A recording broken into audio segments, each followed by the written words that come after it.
Janasena party జెండా రెపరెపలాడుతుంది. మనకి ఖచ్చితంగా గుర్తింపు ఉంటుంది అనేటువంటి విషయాన్ని కూడా అనేక సందర్భాల్లో తెలియజేశాం. అందుకే స్థానిక సంస్థల ఎన్నికల్లో కూడా చాలా బలంగా పోటీ చేశాం. బ్రహ్మాండమైనటువంటి ఓట్ బ్యాంక్ సాధించాం. చిన్న చిన్న పొరపాట్ల వల్ల పశ్చిమ నియోజకవర్గంలో దగ్గర 8-9 స్థానాలు కోల్పోవడం కూడా జరిగింది.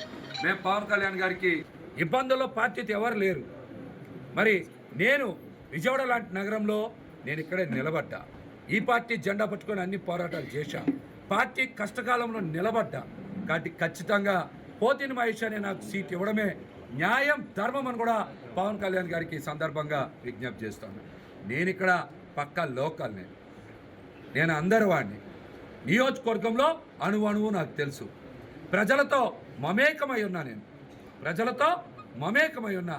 ప్రజల సమస్యల్లో నేను వారితో కలిసి ప్రయాణం చేశా. వారికి అండగా నిలబడ్డా. ఒక్క వ్యక్తికి ఇబ్బంది వచ్చినా కూడా మేము బలమైన గొంతుకు వినిపించాం, బలమైన పోరాటం చేశాం. పశ్చిమ నియోజకవర్గ జనసేన పార్టీ కార్యాలయానికి నేను అధికార పార్టీ కాకపోయినా పెద్ద ఎత్తున ప్రజలు, ఇతర పార్టీ నాయకులు వచ్చారంటే మేము వారి పట్ల నిస్వార్థంగా నిలబడతామనే నమ్మకం ఉండబట్టే కదా మా దగ్గరికి వచ్చారు. మరి అట్లాంటి మాకు పోటీ చేసే అవకాశం ఇవ్వాలి. ఖచ్చితంగా అప్పుడు మాత్రమే కూటమి లక్ష్యం నెరవేరుతుంది. లేకపోతే ఖచ్చితంగా కూటమి లక్ష్యం దెబ్బతినే ప్రమాదం ఉంది.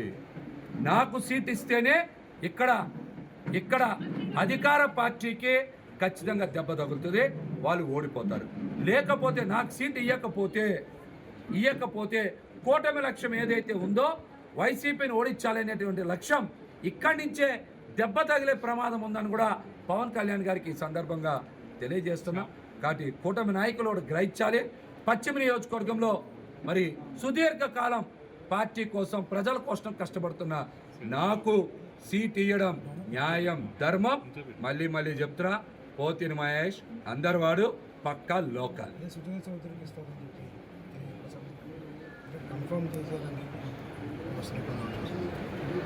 ఇంకా ఈ సీట్ ఎవరికి కన్ఫర్మ్ కాలేదని నాకైతే ప్రస్తుతానికి ఉన్నటువంటి సమాచారం.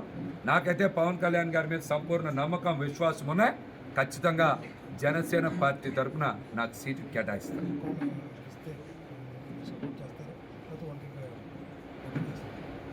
నేను మొదటి రోజు నుంచి ఒకటే మాట మాట్లాడుతున్నా. నాకు సీటు కేటాయించడం న్యాయం, ధర్మం. ప్రజల ఆకాంక్షని మా పార్టీ